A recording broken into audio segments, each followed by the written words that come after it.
I always thought that Gyarados should be a water dragon type, and I bet some of you share this opinion. In Generation 1, it was given no flying type moves, which is really frustrating. I do know that it's based on like Magikarp jumping and then evolving into a dragon, but still, Gyarados has no wings and it seems so strange to be a flying type. However, the reason I think they didn't go with this typing for Gyarados is for balance reasons. In Generation 1, the Dragon type is weak to two other typings. It's Silph and Ice. But the only Dragon type move in the game is Dragon Rage, which deals fixed damage. As a result, it doesn't get stab or deal super effective damage. Essentially, that eliminates Dragon's weakness to itself, leaving only a weakness to Ice types. Now, if you're silly and orange, you also have the flying type, and that means whenever an ice move touches you, you instantly faint. However, in the case of Gyarados with the water typing, which resists ice, that would make ice moves neutral, effectively meaning that the water dragon pairing has no weaknesses in Generation 1. It can never be hit for super effective damage. However, I will just note now that there is a type misinformation glitch, meaning that if I am hit by certain moves, it may say that it's super effective, but it's actually not. It's dealing neutral damage. Nothing can deal super effective damage to the water dragon type in Generation 1. Because of this fact, I felt that it would be pretty interesting to do a playthrough of Generation 1 with Kingdra. Now you're probably going to say that this Pokemon was introduced in Generation 2, so we can't do that. Well, I can just add Kingdra to the ROM with the Pokemon Yellow disassembly, and then we do have access to this Pokemon. By the way, just in case you want to do a playthrough of Pokemon Yellow yourself with Kingdra, I have left a ROM patch file in the description. This is not the ROM itself. I cannot tell you how to get ROMs, but this is a patch file, so if you already have a ROM, you're going to be able to patch it and then play the game with Kingdra.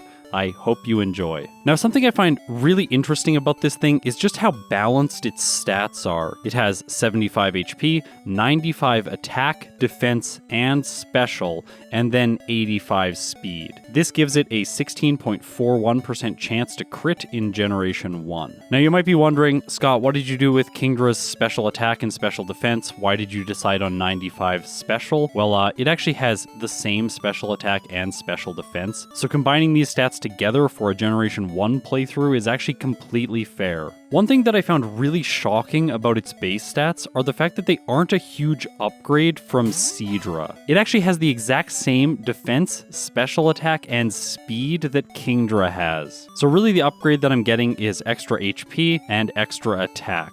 Also, the dragon typing, which as I've discussed, is extremely useful. Now, because I'm porting this Pokemon back from Generation 2, of course, I had to decide on a move pool. I felt that what made the most sense was looking at Seadra's Generation 1 move pool, and then augmenting it just slightly with some moves that Kingdra might learn. Also, in general in Generation 1, evolved Pokemon start with better initial sets, so in this case, I gave Kingdra Water Gun, Smokescreen, Leer, and Bubble, which is 2 more moves than Seadra would have access to. I gave Kingdra access to all the level up moves that Seadra gets. In this case though, I increased the level at which it learns Agility and Hydro Pump. This is usually what happens when Pokemon evolve. And I also added Dragon Rage in there. In terms of TMs and HMs, I just ported them all over from Seadra. Alright, so now, the most shocking part about Kingdra overall is the fact that this thing is not a slow growth rate Pokemon. It is a dragon type that is not slow growth rate.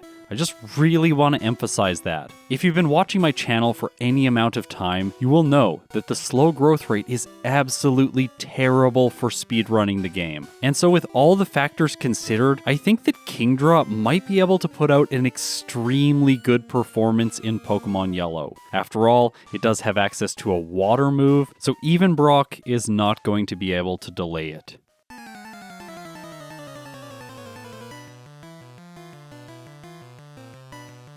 He leads with Geodude, I go for Water Gun, and of course it is a one-hit. Kingdra levels up to level 8. So far I'm on minimum battles, by the way. Onix goes for Bide, I strike back with Water Gun, and of course I knock it out in a single hit. I did get a crit there, but I don't think that it mattered. I've earned myself the Boulder Badge, and with it comes a 12.5% boost to my attack stat, which you can see in the bottom left-hand portion of the screen. This is why Kingdra's attack has now pulled ahead of its special attack, and that's a little bit annoying because for the next little while, I am not going to have access to any physical moves. Seadra doesn't get access to Body Slam in its TM and HM learn set, so I felt that Kingdra also should not get access to it. And there's no upgrade for my moveset in Mount Moon either, because the only TMs here are Water Gun and Mega Punch, both of which are not useful right now. I do take time to fight the one Hiker who has 3 rock ground types for some extra experience. After that, I defeat the Super Nerd, grabbing the Dome Fossil, and then I take on Jesse and James. Okay, so I should easily defeat them. The only issue here is that because I haven't healed throughout Mount Moon, I'm a little bit low on Water Gun PP. As a result, I finish off the Ekans with Bubble, move on to the Meowth, use Water Gun, it does half, and then I finish it off with Bubble. I have more than half health, but my defense is lowered now. Water Gun does less than half to Coughing. It hits me with Smog, taking me to orange health. Okay, that's a little bit scary. Bubble takes it under half health. It hits me with Tackle. Okay, so it's not going to do enough damage to me to knock me out, and as a result, Kingdra is able to take the victory. However, that was closer than I was expecting. With them blasting off, I am heading into Cerulean City, and here I have to make a choice. Do I want to fight Misty right away to gain access to the Bubble Beam TM, or should I take on the rival on Nugget Bridge and face her at a higher level? Well, with the Water Dragon type, I doubly resist her water moves, and her good AI is going to force her to always use Tackle instead. Plus, my defense stat is quite high, and she has no way of lowering it, so I feel like I should take her on first, because Bubble Beam is really going to help me speed through Nugget Bridge. Of course, in front of her is the Pecking Junior Trainer. Luckily, I'm not worried about flying type moves in this case. I can just slowly take the Goldeen out with Water Gun, and now I'm almost ready to face Misty. However, before her, I'm going to teach Kingdra Bide in the place of Leer. I think that this is going to give me access to faster damage against Misty's Pokemon.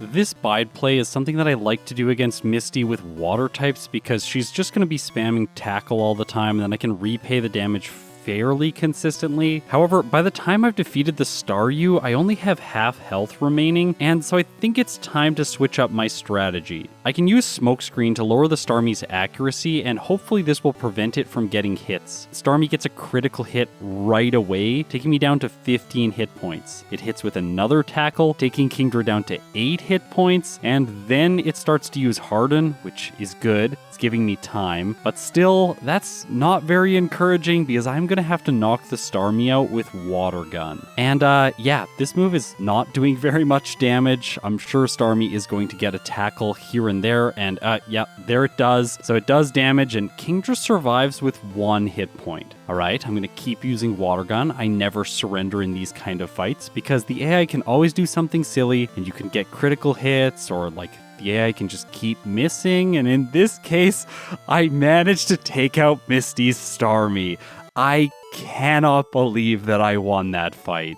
As a prize for my lucky victory, I get TM11, which I teach to Kingdra right away in the place of Bubble. You might wonder, why not teach it in the place of Bide, because that move isn't going to be very useful? Well, Bide does bypass accuracy checks, so if I get my accuracy lowered against the rival on Nugget Bridge, I will be able to use it as a backup plan. I don't think I'm going to need it though, because I do have Bubble Beam. It doesn't knock the Spearow out in one hit, I get my defense lowered, and then I take it out on the next turn. But the Sandshrew that has Sand Attack goes down to a single hit. Next is Rattata, and I take it out with a single Bubble Beam, and now all that's left is Eevee. It's probably going to survive, it could go for Sand Attack, but in this case, it doesn't. I finish it off, and with that, I've defeated the 2 major trainers in the Cerulean City area. Okay, so far Kingdra is doing exceptionally well. Exiting the robbed house and fighting the rocket here, I am at 12 minutes and 18 seconds. Now this battle can sometimes go south if the Drowsy lands Hypnosis. In this case, Bubble Beam only does half, so it has a chance, but it just goes for Pound and I finish it on the next turn. On the next route, there is another battle that can go south, and it is the junior trainer who I call Sandy, who has 3 Pidgeys with Sand Attack. In this case though, Bubble Beam is getting the one shot, so I don't have to worry about her. On the SSN, I pick up the TM for Rest, and then I have to walk past the room that has Body Slam. This is because, in this case, Kingdra cannot learn it. Alright, so it's time to face the rival on the SSN. He is never really a challenge here. I am now one-hitting the Spearow, also the Rattata, and the Sandshrew. And then on the Eevee, I get a lucky critical hit, so I also take it out in a single turn. With that fight out of the way, I have to make the decision if I want to head to Celadon City or if I want to battle Surge. But I think today, since his electric type attacks are neutral against Kingdra, I should just battle him.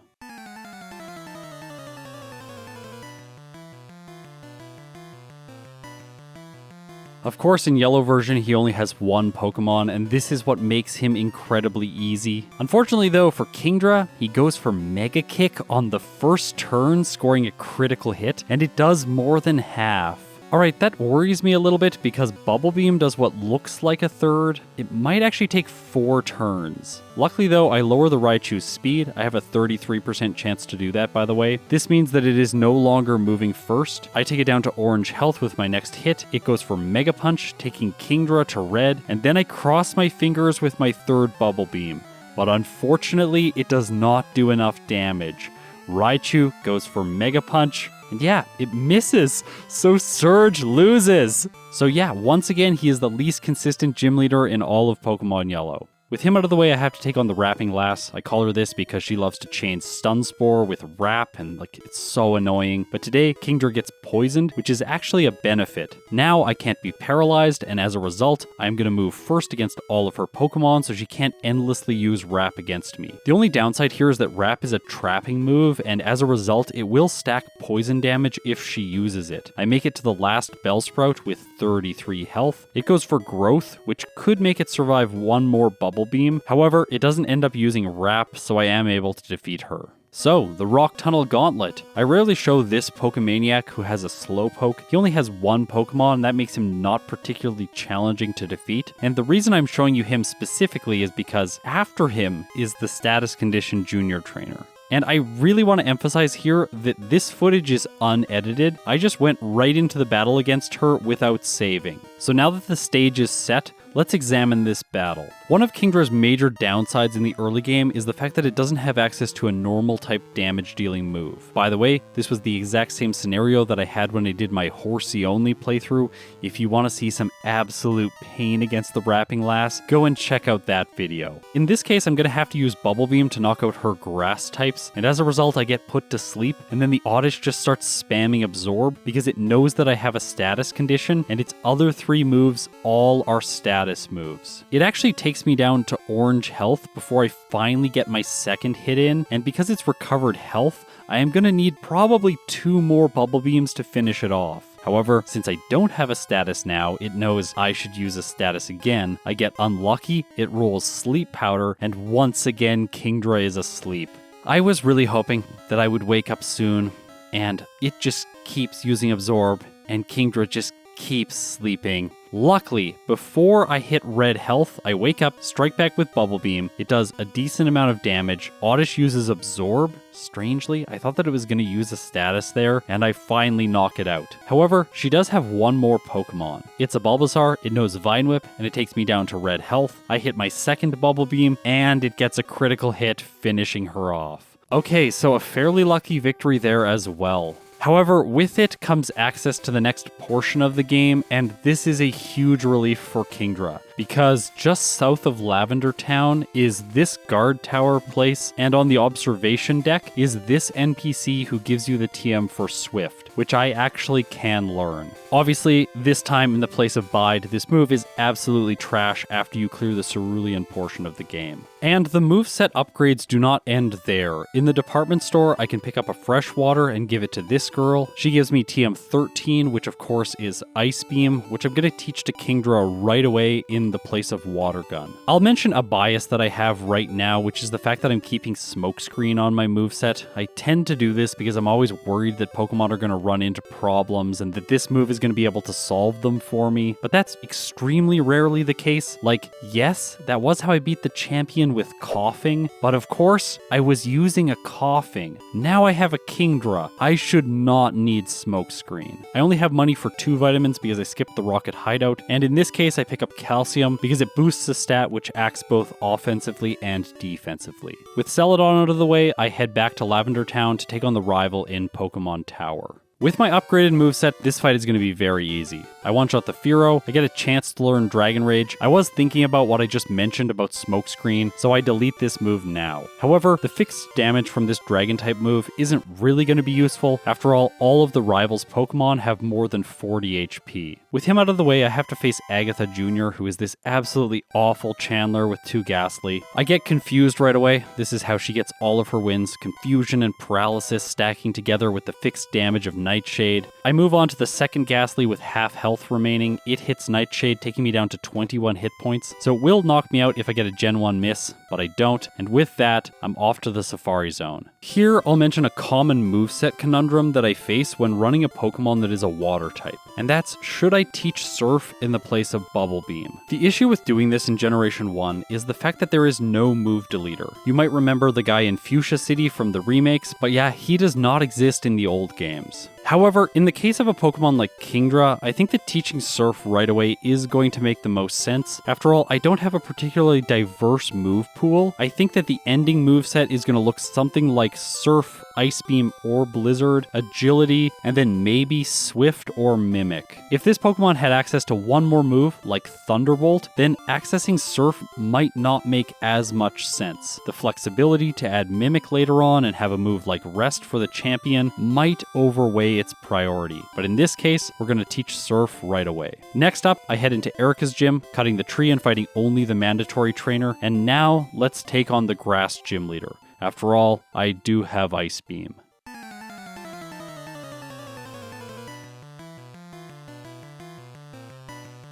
She leads with Tangela. It really feels like her ace in these games because it has Mega Drain and Vine Whip, which it doesn't have in Red and Blue. However, it does so little damage to Kingdra, and I knock it out with my second Ice Beam. Next, Weepinbell comes in. My Ice Beam does about 2/3, and then I get put to sleep. No, not again. I was really thinking that access to this ice move would give me the coverage I needed against grass types, but in this case, I am now going to have to reset to a grass Pokemon when I am asleep, because this Weepinbell's Razor Leaf hits way harder than the former Oddish's Absorb. Alright, let's not fight her again. Let's go and do something else. I can access Saffron City and head towards Silph Co. After all, there are a lot of useful items in here as well as vitamins. After doing the stuff that I consider mandatory, yes, I consider the guy on the 10th floor mandatory, I'm ready to face the rival for the first time. Now, Kingdra is only level 32, and I was wondering if I should level up for this fight, maybe use some rare candies, but we might as well try it and just see how it goes. After all, this Pokemon is a dragon type and it could make miracles happen. Up first, of course, is Sandslash. I go for Surf, and it takes it out in a single hit. Okay, time for the Cloyster. Now, he has good AI, so this thing is only going to use Supersonic. If you look at the discrepancy between Cloyster's defense and its special, it's usually the case that you can knock this thing out with Surf, even though it's not very effective. But today it turns out that Dragon Rage is doing a little bit more damage.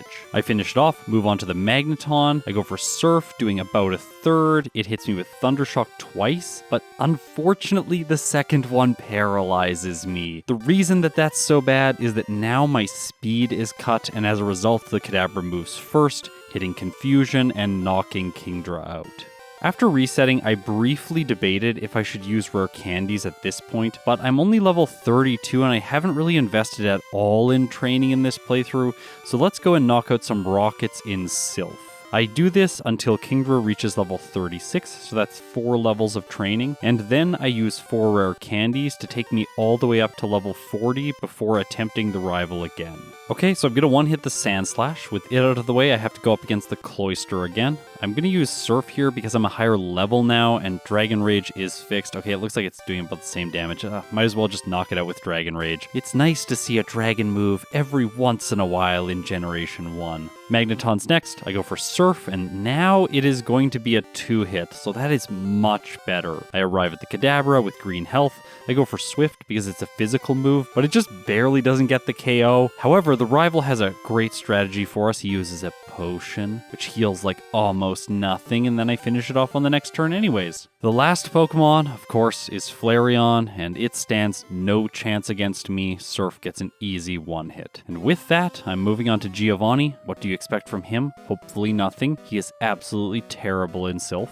I feel like this battle is sort of the litmus test of if the Pokemon is truly struggling. If I lose here, then the Pokemon is obviously bad. In this case, I take an easy victory. Now, with significantly more levels under my belt, I think that I can head back to Erica's gym, because now Ice Beam should be doing enough to one-hit her 2 final Pokemon. However, up first is the Tangela, and this thing has nice special, so I don't think I'm going to one-hit it.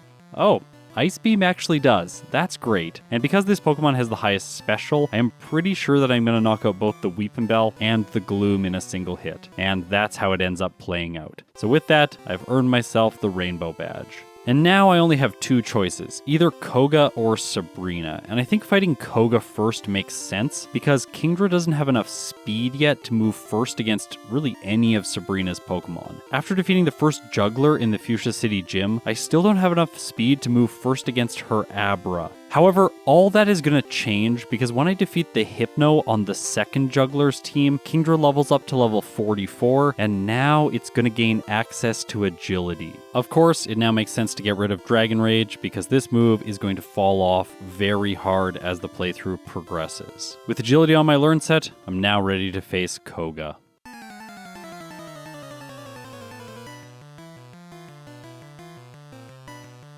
Okay, so what I'm hoping for here is that I'm going to be able to one-hit the Venonats and avoid Sleep Powder. It would also be really bad if I had my special lowered by Psychic, so hopefully we can get to the Venomoth without taking any damage. And I actually do one-hit the first two Venonats, but the third one is at the highest level, so it usually survives. But in this case, Kingdra gets the one hit, so I did make it to the Venomoth without taking any damage. Of course, it is a Ice Grass type, so in this case, Surf doesn't do that much to it. I take a Leech Life, I hit it with another Surf, taking it down to red health. It goes for Leech Life again. Okay, is it prioritizing that? I don't think it should be. Anyways, I get a third Surf in, and as a result, I have defeated Koga. With his badge, I get a very convenient speed boost, and we're going to go right into the Sabrina fight. Just check out my speed. It's 119. Her Kadabra's speed is 118, so I am naturally outspeeding both of these Pokemon. However, I'm going to do something else just to ensure that I one-hit the Kadabra, and that is set up Agility and get hit by Flash. This badge boosts my attack stat, and then with Swift bypassing accuracy checks, I can just sweep her team with this move. Obviously, as I go into the fight against Kadabra, you will note that I am about to level up and lose my badge boosts, but that isn't really a problem because I can still bypass the accuracy checks that I have, and I don't think the Alakazam is going to be able to one-hit me. It goes for Psychic on the first turn, doing half. My Swift did a little bit less, so I am going to need 3 hits. Well, unless I get a critical hit. So with that, Sabrina is defeated. And we're going to go rapid fire into the next gym battle against Blaine because what do you expect from him? I should have absolutely no problems here. Well, it is a little bit frustrating that I'm not one-hitting all of his Pokemon with Surf. Still though, he can't do very much damage to Kingdra, and as a result, I am able to take an easy victory. Alright, so there's only one more leader in the gym challenge, and I'm under 40 minutes of time on the clock. Honestly, this is a quite good result for Kingdra, but you have to remember that my S tier is defined as Pokemon that get times under 45 minutes. I just don't think that Kingdra in its first playthrough is going to be able to get a result that is that good, and at this point in the run, I had started debating if I was going to do a second playthrough. In my first video in this series, which was What If Misdreavus was in Generation 1, I decided not to do a second playthrough, and honestly that was mostly because I started with Psywave, and Psywave is absolutely awful. I hate that move so much. But with Kingdra, even though it struggles against early grass types, this playthrough is much easier. And so I did end up making the decision that I'm going to do multiple playthroughs whenever I port Pokemon back from future generations. Honestly, this is just how I like playing Pokemon now. It's all about first playthrough to experience the Pokemon and see how it does in the game, and then second playthrough to reduce RNG, eliminate player mistakes, and try and refine things as much as is possible. I have to say it's really exhilarating chasing down better and better times in all of these runs. By the way, if you haven't seen my Legendary Trio series in Generation 2, they're all live streams, it's worth checking them out. All 3, Lugia, Ho-Oh, and Celebi, had extremely exciting finishes. Anyways, for now, let's get back to this series and take on Giovanni. As you can see, up until this point, this battle has not been an issue for Kingdra. Before the fight, I actually used 3 rare candies to take my Kingdra up to level 50, which is over 2 damage rounding thresholds, the one at 48 and the one at 50, and this also pushed my speed up to 136, meaning that I would outspeed the Persian. Because of this, I'm able to get through this entire battle without taking a single hit point of damage. So that sort of feels like we were fighting Giovanni from Red and Blue. or Fire Red and Leaf Green. He's also really bad in those games. I found that out recently. Anyways, let's move on to the rival on Route 22. This is the only battle that I have left before I take on the League. I'm assuming that this one's going to be fairly easy. I can set up agility on the Sandslash, knock it out with Surf, then use Ice Beam for the execute. Obviously, we're going to have to knock the Cloyster out with Surf, but again, it's only going to use Supersonic against me. After that is the Pokemon that is most likely to be a problem later on in the game. It is Magneton. Please do not use Thunder Wave. It doesn't, hits Thundershock, and I knock it out. Okay, so I have more than half health left over for the Kadabra, but it does no Psychic, and it does massive damage, but I'm still able to finish it off on the next turn. All that's left is Flareon, I go for Surf, and it actually doesn't one-hit. However, in this fight, the only two moves that the AI can use against me are Smog and Leer because of type effectiveness, and in this case, he just uses Smog, which is such a trash move. It misses, and then I finish him off on the next turn. Alright, so now it's time for the Elite Four.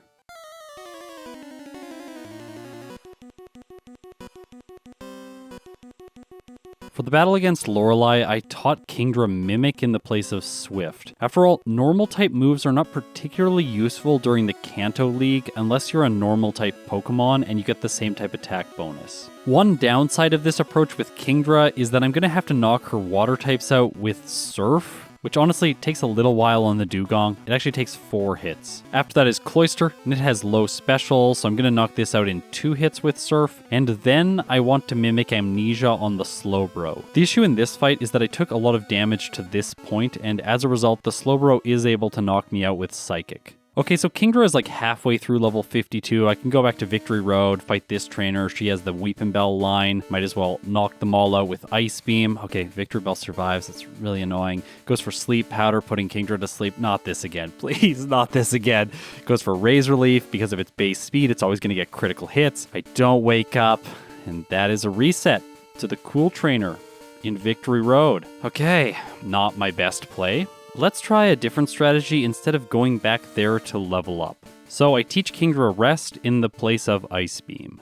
Now when I make it back to the Slowbro, setting up Amnesia is much easier because I can just use Rest to replenish my health. The Slowbro, of course, doesn't have good enough AI that it would spam Psychic, so I wake up, I have enough health left over, and I can finish it off. With my special maxed out, I'm able to 1-hit the Jinx and 2-hit the following Lapras. So that strategy was definitely superior to the one that I tried in the previous battle.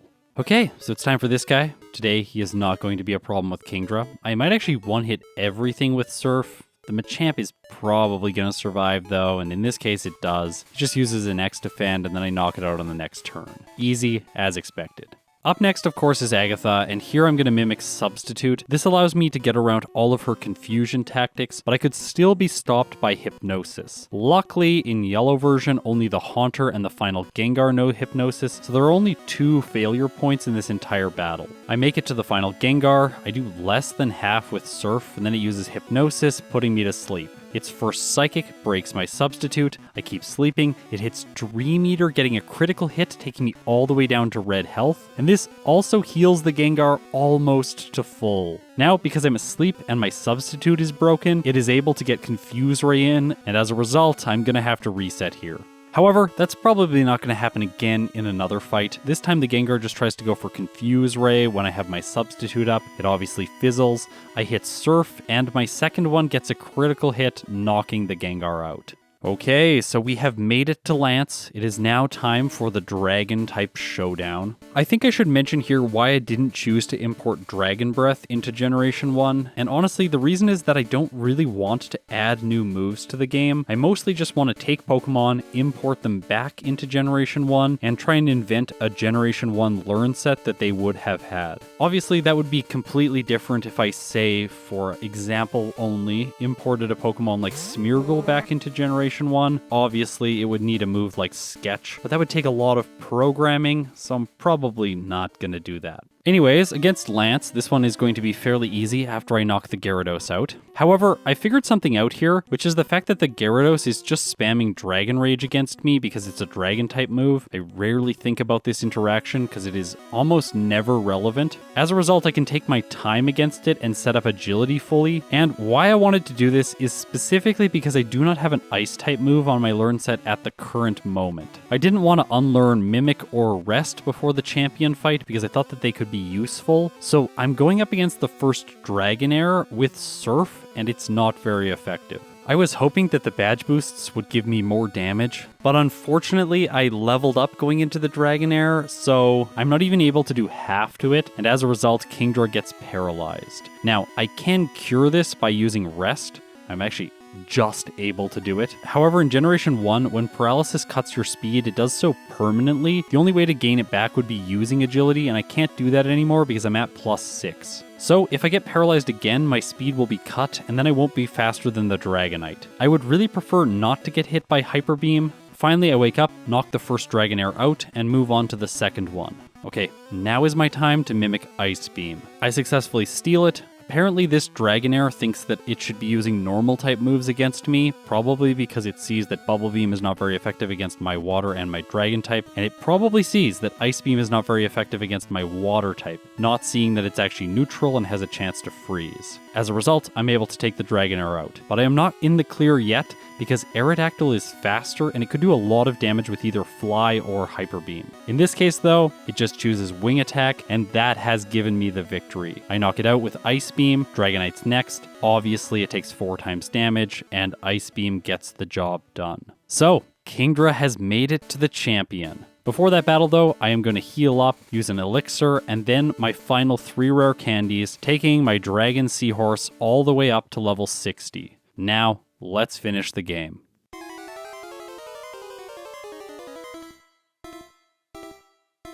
So the reason that I held on to Mimic this long is specifically because I want to steal the Sandslash's Earthquake. Because it's not doing very much damage with its attacks, I figured that I should set up Agility here. After all, as I badge boost my defense stat, it will do even less. But then it gets a critical hit with Earthquake and Kingdra goes down.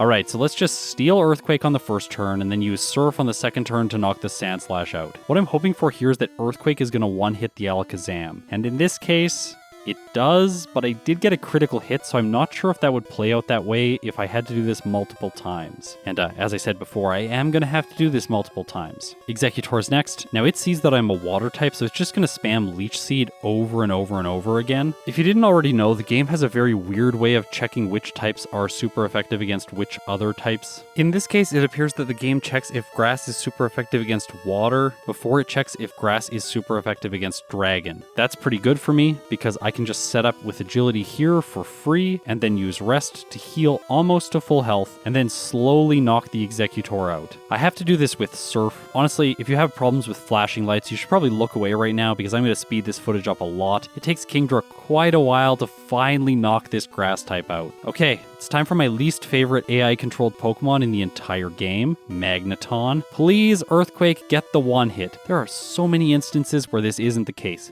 like when I used Gyarados, for example. And in this case, Earthquake does knock it out. I move on to Cloyster. Obviously, Surf is the best choice here. Its only normal type move is Spike Cannon, so it's just going to go for this over and over again because of my typing, and I'm able to finish it off with 3 hits. All that's left is Flareon. It has 2 moves that it can use, Reflect or Quick Attack. Here, I wanted to play very safe, so I use Rest to heal up as much as possible. This is just in case Quick Attack with a critical hit, and then Leech Seed damage was enough to polish me off. Also, the Flareon has decent special, so I wasn't sure if Surf was going to get the one hit. And in this case, when I do attack, it doesn't knock out the Fiery Doggo. So I'm really happy that I played conservatively there and used Rest, and as a result, I'm able to finish it off on the next turn and clock in. Kingdra gets a real time of 52 minutes and 59 seconds with 6 resets, and it finished the game at level 61. This took 3 hours and 14 minutes of game time. Okay, so I'm going to optimize Kingdra now, and I want to address a question that I've actually started to get fairly recently, and that is, what will I do once I finish Yellow version with all 151 Pokemon? Well, I am going to do a lot of backported runs, just like this one, as well as trade back runs where I send Pokemon back with moves from Generation 2, and then completely stomp the game with these upgraded move pools. Also, in addition to these two series, there are still 2 other Generation 1 games that I'm gonna play, so yeah. There's a lot more Generation 1 to come on this channel, don't worry. Now, of course, this time Brock is just as easy as he was last time, so I head straight to Misty next. And here's the thing about my bide strategy against her. It actually does better than it did last time if she just uses Tackle, so this time I make it to the Starmie with much more health. And instead of trying to use Bide or Water Gun right away, I know now that going for Smokescreen is the best choice. This allows me to whittle the Starfish down and eventually win the second badge with no resets. And this is also with a fantastic time of 7 minutes and 22 seconds. Just to compare with the top ranked Pokemon in the entire tier list, Victreebel beat Misty with a time of 5 minutes and 41 seconds. So Kingdra is a little bit behind, but not that much. It definitely still could get S tier results. Of course, with Bubble Beam on my side, the rival on Nugget Bridge is no issue at all. I take on Surge next after grabbing Rest from the SS Anne. Now, here's the thing about Surge. As I said before, he is the most inconsistent gym leader in all of Yellow, and that is because he can beat you. He actually does here in my first attempt against him. However, if we actually account for all the time that I spent in that battle, it was only 12 seconds of time, so I don't really think losing against him is that much of an issue. In the very next battle, despite a critical hit Thunderbolt on turn 1, I am able to take the victory, and once again, Surge is the most inconsistent gym leader in all of Kanto. Alright, and now for another pain of the early game, I'm going to have to hope that I do not get paralyzed against the Rapping Lass. I don't think leveling up until Bubble Beam one-shots the Oddish makes any sense at all. By the way, my first hit actually got a crit, so it did way more damage than it was supposed to. At this level, with regular damage, I only have a 30% chance to 2-hit the Oddish. If I had gone up to level 28, it even wouldn't guarantee the 2-hit with Bubble Beam. I'd have a 95% chance to 2-hit in that case, but I just don't think it's worth investing that time when a reset here is pretty quick. If turn 1 or turn 2 you get Stun Spored, then you just immediately reset, lose 10 seconds, and continue to try again. Luckily in this case, I'm able to defeat her on my first attempt because I don't get paralyzed. In the tunnel against the Status Condition Junior Trainer, I made sure that I fully healed as well as saved before her, and I also am able to defeat her without any issues. Alright, so now it is time to make a big change in the run. I am going to head into the Rocket Hideout to collect items as well as 1 rare candy. What this does is it is going to give me the ability to purchase 5 vitamins in the department store, all of which I am going to invest in calcium so that Kingdra's special is higher. Also, what this means is after I get through Pokemon Tower, no resets here today, I'm going to be able to head to Saffron City, and now I am only level 31, and after defeating the mandatory trainers, I am going to be level 32. Previously, I trained 4 levels here and then used 4 rare candies. However, now that I did the Rocket Hideout and I have 1 additional rare candy, I only need to train up 3 levels and then I can use 5 rare candies. Essentially what I've done here is I traded the time that it takes me to go into the hideout for the time that I would train here. That allowed me to buy extra vitamins, improving Kingdra's special, which wouldn't be improved as much just getting the stat experience from the battles here. Also, just in general, when I'm navigating Saffron, knowing that I need to do some training now allows me to path through here in a more efficient route, saving some time. All of this leads me to the Hypno Sandwich Trainer, and once I defeat him, Kingdra is level 35. Okay, so it's time to use 5 rare candies, and now I'm going to take on the rival. Of course, being a dragon and being level 40 against this rival makes him quite easy. I got a bit worried because I hit myself in confusion against the Magneton and took a lot of damage. However, I'm not paralyzed, so I'm able to once again get him to use a potion on the Kadabra and then finish off the Flareon with 1 hit from Surf. Alright, so Erica's easy, obviously. Next is Koga, and here against the Juggler in his gym, I get poisoned. I wasn't intending to do this, but it does help because the third Venonat isn't a guaranteed 1 hit with Surf. I only have a 76% chance to knock it out, and today I get a critical hit, which by the way is accounted for in that percentage figure that I just provided. However, the status condition was helpful there in case I didn't knock it out and he used Sleep Powder. In the end, as a result, I take an easy victory over him and earn myself the speed boost. Now, previously in Sabrina's gym, I had a problem where I leveled up in the fight and reset my boosts before her Alakazam, and that problem is going to be even worse again, because if you look down at my level, I'm going to level up right away. So I'm going to fight this one trainer in her gym who has a team of a single Slowbro. When I defeat him, I level up to level 45, and now I'm not going to reset my badge boosts in the middle of the Sabrina fight. As a result, I can stack my attack stat until it is ridiculously high, and then easily sweep all of her Pokemon with single hits from Swift. Blaine is easy, albeit a little bit annoying because I am still not one-hitting all of his Pokemon, but like, what can he do to my Kingdra?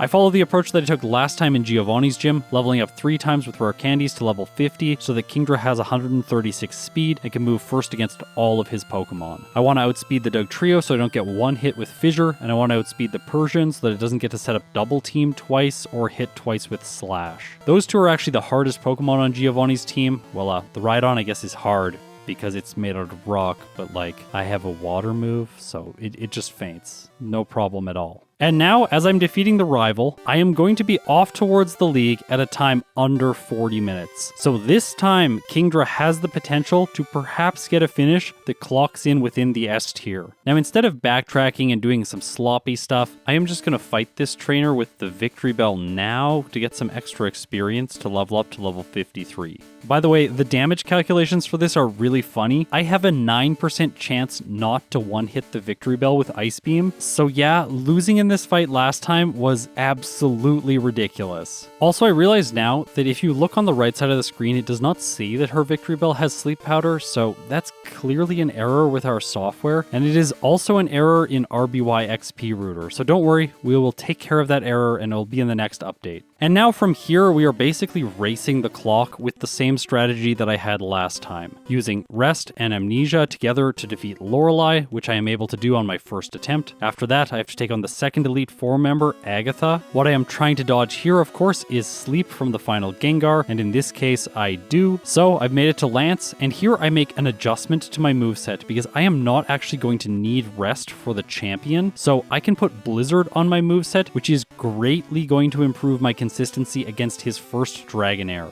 However, there is an issue with this move, and I thought I could just sweep using Blizzard on everything, but then I miss on the second Dragonair. It uses Hyper Beam, gets a crit, and knocks Kingdra out, which is not good.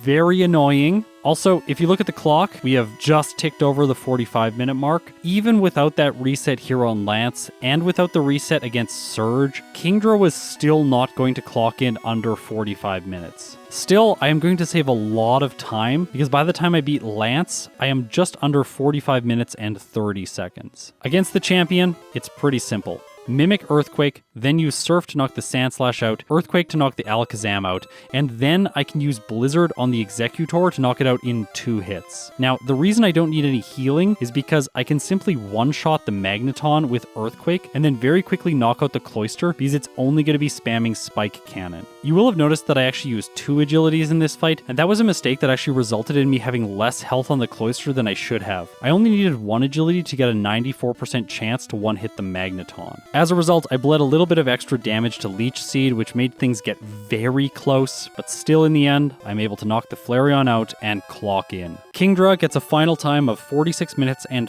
35 seconds, with 2 resets, and it finished the game at level 61. This took 3 hours and 2 minutes of game time. Alright, so putting these results side by side, I am quite happy with Kingdra's performance. While it didn't get S tier results, I still think that A tier is pretty good for this thing. If I had to give it something to just make the game a little bit easier, access to a move like Thunderbolt or Earthquake would really do that. Even just Body Slam so that I could take care of the early grass types with greater ease. Still though, this Water Dragon type did really well. If you like this kind of video, let me know in the comments and maybe I'll make them a little bit more frequently. Other than that, like, subscribe, ring the chime echo, and comment because I do try to read them all. If you support me through Patreon or YouTube memberships, thank you so much. It means the world to me.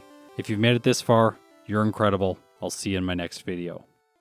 Of course, the credits are quite long now, so let's fight Oak while the remainder of the supporters are shown on screen. Up first is Tauros. I wasn't sure if I should set up here or just attack, but in the end I decided to go for Surf, and I knock it out in a single turn. Okay, I guess I got lucky with a critical hit there. Up next is Exeggutor. Of course, Blizzard is going to be the best choice here, and I am going to have to 2-hit. This thing has incredible special, by the way. With that out of the way, I'm feeling a little bit more confident. I can use Surf against the Arcanine for a guaranteed one hit. After that, it's time for Venusaur. I'm facing this team specifically because the Grass-type starter is probably going to be the strongest against Kingdra. It goes for Razor Leaf, which actually does a surprising amount of damage because of a critical hit, so I only have half health remaining for the Gyarados. It is the highest leveled enemy Pokemon in the game at level 70. Luckily for me, it just keeps using Dragon Rage. I didn't think that Oak had good AI, but in this case it really looks like he does, and I thought that he was going to knock me out, but I get another lucky critical hit with Blizzard, finishing his ace off. Okay, so that's it for the credits and this video. Thank you so much for watching. I'll see you next week.